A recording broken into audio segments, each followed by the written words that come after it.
In industrial engineering, getting a massive motor spinning is only half the problem. Often, the real technical challenge is stopping it fast, a process known as plugging. Today, we will work through the math required to analyze this process.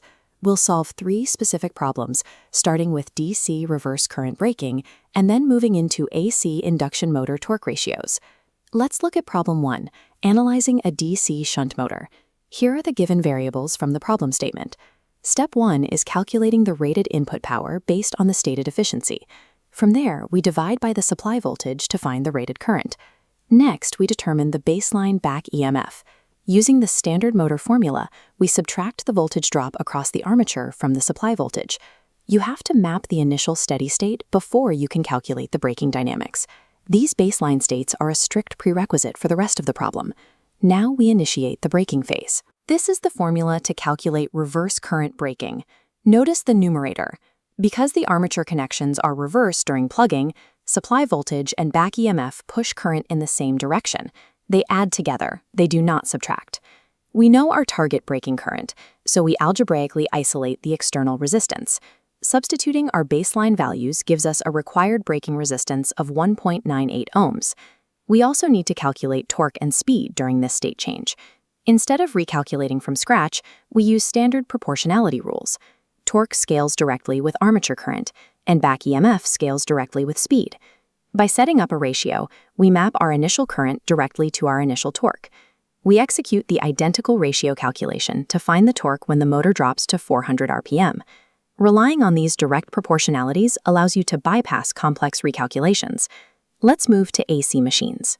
Assuming stator resistance is negligible, this normalized torque slip equation is our master formula for 3-phase induction motors. To find the starting conditions, we substitute a slip of 1 into the equation and insert our given torque ratio of 1.8 over 3.2. We multiply through to clear the fractions and rearrange the terms, which yields a standard quadratic equation. The quadratic yields 2 positive roots. However, an induction motor reaches maximum torque at a slip less than 1. The higher value violates physical operating constraints, so we discard it. We run the identical substitution and quadratic process to solve for full load slip, giving us a final physical value of 4.94%. Mathematics in AC machine analysis frequently outputs multiple correct numbers. You must apply the physical constraints of the motor to select the true engineering value.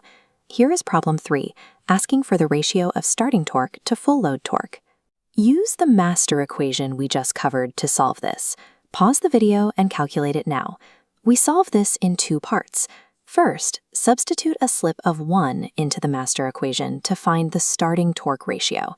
Second, substitute the stated full load slip of 0.03 to find the full load ratio. Finally, divide the 2 intermediate results to reach your final answer of 0.763. Let's review our core formulas. On the left is the DC plugging equation. On the right, the normalized AC torque slip equation, alongside our final calculated values.